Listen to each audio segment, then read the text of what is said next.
Buenos días, qué tempraneros eran los artistas, ¿eh? La verdad que es sábado, temprano, desde el temprano, muy bien. A ver, fíjense, yo creo que para todos es más o menos evidente que el Perú tiene que cambiar. Y entre las muchas cosas que tiene que cambiar, tenemos que cambiar la matriz económica del Perú. Somos un país que depende de las materias primas, de industrias extractivas que nos dan miles de problemas. Y ese no puede ser el futuro del Perú, simplemente. ¿No es cierto? Porque no solamente va a llegar un momento en que ya no vamos a poder sacarle más cosas al mar, a la tierra, a la selva, sino que simplemente ese tipo de industrias son industrias que tienen una impronta muy fuerte. Tenemos que cambiar nuestra economía y hemos tratado varias formas de hacerlo. Hemos tratado de desarrollar industrias en un mundo donde ya la producción manufacturera ya no es, pues, ya ahí los márgenes son muy pequeños, ¿no es cierto? Y las sociedades verdaderamente avanzadas, pero avanzadas, hay avanzadas de una manera y hay avanzadas de otra, digamos. Las avanzadas que son más inclusivas, creemos, son sociedades que claramente han priorizado lo que llaman genéricamente las industrias culturales, la promoción de las ideas, de la creatividad, la promoción, ¿no?, del emprendimiento que lleva hacia una matriz completamente diferente. Yo tuve la suerte de hacer mi doctorado en Los Ángeles, ¿no?, y estuve en la Universidad de California en Los Ángeles, en UCLA, durante creo que 7 años, un poco burro, supongo. Y ese, por ejemplo, es un lugar donde las industrias culturales son prácticamente todo. El cine, la ciencia, el software, ¿no es cierto?, está en todas partes. Mi universidad era una universidad que tenía una ebullición de ideas, de creatividad, ¿no? Y eso realmente se notaba en todo, porque a la par que se podía hacer una, digamos, yo soy un científico, digamos, ¿no?, una ciencia más dura, se podía también encontrar muchas avenidas que podían transformar esa ciencia dura en narraciones, en storytelling, ¿no es cierto?, como decían ahí, en la producción de bienes que tenían y que capitalizaban básicamente esas ideas. Yo creo que ese debería de ser el futuro para el Perú. Deberíamos de tratar de generar un cambio en la matriz económica que priorice las industrias culturales. Miren, la industria cultural más importante del Perú es el turismo. Y nosotros, no está en este ministerio, está en otro, ¿no? Pero aquí la gente no viene a la playa porque es un frío que uno se muere, ¿no? Aquí la gente viene a ver nuestra cultura, las culturas de nuestros antepasados, la gastronomía del Perú, el medio ambiente un poco menos. El 85% de los turistas que vienen al Perú vienen a ver básicamente nuestro patrimonio cultural, ¿sí? Y la industria turística es una industria cultural, que lo que ofrece básicamente es un discurso cultural. Es decir, que ya tenemos algunos logros que podemos enseñar. Ya tenemos un 85% del tercer ingreso. En el Perú el primer ingreso económico es la minería, el segundo ingreso económico creo que ahora es la agricultura o la agroindustria, ¿no es cierto? Y el tercero es el turismo, ¿no es cierto?, que ya está bordeando, no sé, el 8 o 9% del PBI del Perú. Entonces, la verdad es que esa es una industria cultural y a esa industria cultural se asocian las otras, porque la gente viene no solamente a ver las huacas, viene a comer, viene a ver un espectáculo de danza, ¿no es cierto? La tratamos de atraer a actividades culturales un poco más estándar, una exhibición artística, ¿sí? Nuestra Feria Ruracmaqui, por ejemplo, que presenta las artesanías. Todos esos son emprendimientos culturales.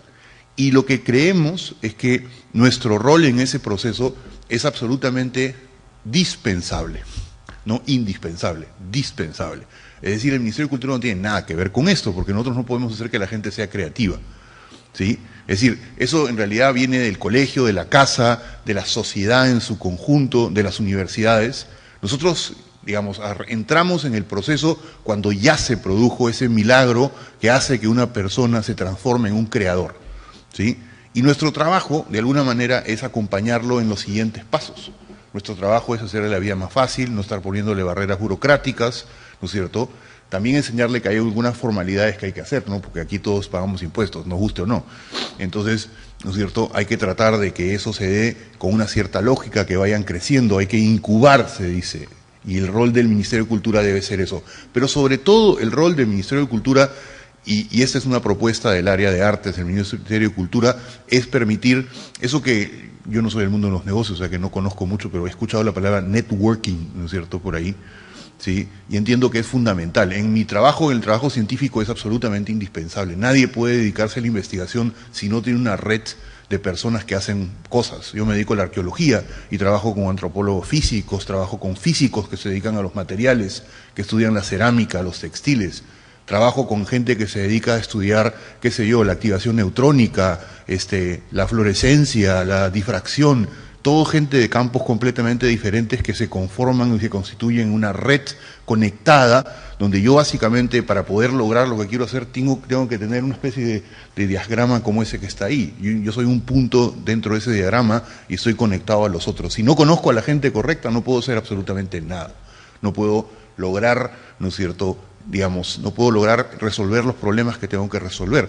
Yo me imagino, porque no estoy en el mundo de las artes ni en el mundo de las industrias culturales, que debe ser igual. Yo imagino que un artista, un excelente músico, necesita un excelente productor, una disquera, necesita plata, ¿no es cierto?, de repente un fondo que permita que surja en un momento importante, necesita alguien que venda, necesita alguien, un abogado que sepa de eso y que pueda hacer que yo cobre mis derechos, ¿no es cierto?, por mi trabajo intelectual. Qué sé yo, necesito un contacto en el exterior, necesito un muchacho o una muchacha de, qué sé yo, de experta en exportaciones que lleve las cosas afuera. O sea que es evidente que el mundo necesita esa interconexión, nosotros somos un punto ahí, ¿no? ¿Qué creo yo y qué creemos aquí que es nuestro rol? Primero, no fregar, muy importante. No ser una piedra en el zapato para ustedes, eso debe quedar clarísimo. No somos, y si lo somos, hay que, por favor, ¿no?, avisarle al ministro de Cultura de turno para que no lo sigan siendo. O sea, no debemos de ser una piedra en el zapato, no debemos de crear más burocracia, eso es el paso número 1. Paso número 2, ojalá que podamos ayudar en ese primer paso, en ese paso inicial, que va de que el momento que se termina, qué sé yo, el colegio, la universidad, y que yo tengo que despegar, ¿no es cierto? Ese primer impulso, que es el más difícil cuando uno lanza un cohete al espacio, ¿no?, ese primer empujón cuando se levanta de la tierra, ya cuando está en el aire la cosa camina sola, pero ese primer empujón, ese lo deberíamos de dar, y por eso es que hay dinero en lo que hace un momento se mencionaba en términos de los fondos que apoyan la creatividad. En segundo lugar, yo creo que lo que hacemos aquí o lo que vamos a tratar de hacer aquí es darle herramientas, ¿no es cierto? No decirle cómo van a hacer las cosas, ni siquiera estamos seguros de quién va a aprovechar qué, pero darle un conjunto de herramientas, porque lo peor que puede pasar es que no sepan qué cosa es lo que tienen que hacer. Y yo me imagino que cuando se vayan de aquí, lo mejor que pueden hacer no es salir expertos en derecho de la creación cultural o de los derechos, qué sé yo, de la propiedad intelectual, sino básicamente con una lista de teléfonos a quién llamar, ¿no es cierto? Es decir, si yo me meto en un problema, ¿a quién debe de resolvérmelo? Si yo necesito tener una persona que esté en el ámbito de la producción, ¿cuál es el teléfono? ¿Cuáles son las posibilidades? ¿Qué preguntas debo hacer? ¿Sí? Yo creo que esas son las preguntas que enfrentamos y esa es la razón por la que el Ministerio debería de involucrarse en este tipo de cosas. Y finalmente, yo creo que hay algo que es también muy importante y que quizás no se ha dicho, y es que yo creo que también hay un rol en el tema del reconocimiento que alguien tiene que dar a los esfuerzos que son verdaderamente significativos, ¿sí? Porque vivimos en un estado bastante mezquino, dicho sea de paso, ¿no es cierto? Aquí no le reconocemos nada a nadie, todos somos además iguales, ¿no es cierto? Entonces hay, digamos, pocas posibilidades de distinguir lo bueno de lo muy bueno de lo excelente. Entonces, uno de los papeles que creo que el Ministerio tiene que hacer a través de ustedes es reconocer esos esfuerzos. ¿Por qué? Porque los esfuerzos que son exitosos, los esfuerzos que valen la pena resaltar, se convierten en modelos. Yo quiero ser como, ¿no? A mí siempre me ha llamado la atención qué diferente es nuestra cultura de la cultura de otras partes del mundo. En otras partes del mundo se reconoce constantemente y se tienen modelos y se aceptan que existen modelos. Nosotros somos refractarios a eso. Yo no me quiero parecer a nadie, ¿no es cierto? Yo no reconozco en nadie, yo soy diferente, ¿no? Y supongo que en su mundo debe ser más bravo todavía. En el mundo de la ciencia es terrible, nadie quiere seguir ningún camino, nadie quiere seguir ningún modelo. Pero en otras sociedades que tienen esto que estamos tratando de hacer aquí hoy día como una especie de paradigma, existe un sistema de reconocimientos que claramente, ¿no es cierto?, funciona como una suerte de derroteros o de caminos que tengo que seguir. Yo quiero seguir un camino, quiero ver qué problemas ha, como se llama, enfrentado. Cuando la gente se enfrenta a la formación en el mundo de los negocios, creo, porque no es mi campo, ¿no? Creo que una de las cosas que hace es estudiar modelos de éxito, es decir, cómo una compañía empezó, qué problemas tuvo al crecer, cómo los fue enfrentando, cómo los fue resolviendo y cómo siguió para adelante. Y esas historias de cuál es el camino que siguió alguien en un proceso son evidentemente historias sumamente ilustrativas. Creo que para los más jóvenes esto es más importante y ciertamente es algo que deberíamos de tratar de hacer. O sea que, uno, arrancamos cuando el cohete está en el piso todavía y tenemos que darle un primer empujón. Dos, la idea es apoyarlos, ¿no es cierto?, a la mitad del vuelo, y para eso tenemos eventos como los de ahora, para que se conecten, para que tengan la posibilidad de, digamos, de encontrar, ¿no?, soluciones, de encontrar posibilidades. No tenemos mucho dinero, evidentemente, no tengo para qué mentirles, ¿no? Esto no es la Academia del Oscar, ¿no? Pero, y tres, tenemos que hacer reconocimientos. Tenemos, eso sí, algo que es increíble. Yo fui viceministro hace 5 años y no teníamos ni un cobre para esto, así de simple, no había dinero. Teníamos muy poca plata, creo que teníamos en esa época 5 millones de soles que dábamos para el cine y eso era todo lo que había. Es interesante, han pasado 5 años y ahora estamos hablando de cifras de 5 millones para acá. En el cine tenemos ya premios que bordean los, no sé, los 20 millones, ¿no? Es decir, ha ido cambiando, fíjense, y ese cambio es un cambio interesante que tiene que ver con ese cohete a la mitad de camino, ¿no es cierto? Porque muchos de esos premios van para ahí, para impulsar eso, para ayudar en la postproducción, en la distribución, etcétera. ¿Y qué significa eso? Tácitamente es un reconocimiento de la sociedad en su conjunto, ¿no es cierto?, de nuestro principal amigo y aliado, que es el MEF, el Ministerio de Economía y Finanzas, de que efectivamente esta es plata invertida, no es gastada, de que esto es dinero que el Estado está invirtiendo, porque lo que va a generar es un cambio que va a la larga retribuirle. Fíjense, el Ministerio de Economía y Finanzas no le da plata a nadie si no hay un retorno.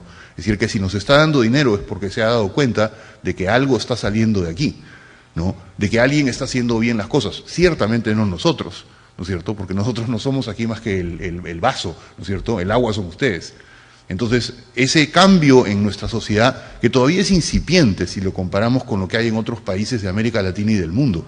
Imagínense la cantidad de dinero que va a este tipo de artes en países como Francia, donde las industrias culturales son el 40% de su economía, ¿no es cierto?, y la economía de un país del primer mundo. Entonces los incentivos, los premios, los alicientes son enormes. ¿Vamos a llegar a eso? No lo sé, pero ciertamente a medida que vayamos avanzando y que vayamos logrando cosas, a medida que vayamos demostrando que efectivamente hay un impacto en la sociedad, yo creo que vamos a ir pudiendo estirar la mano un poco más y conseguir más dinero. Dinero no solamente del Estado, dinero de los particulares que van a ver en este tipo de actividades, lógicamente, una oportunidad de inversión.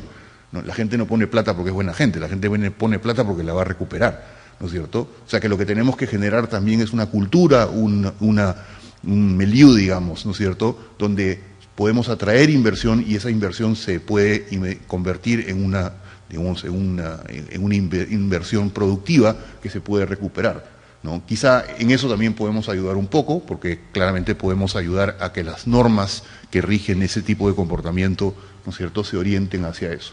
Bueno, bastante chamba para un sábado en la mañana, ¿no? O sea que nada, gracias por haber venido al Ministerio, como decía el director de Artes, su casa, ¿no es cierto? Y ojalá que podamos lograr algunos éxitos y seguir adelante en este emprendimiento. Hasta luego, gracias.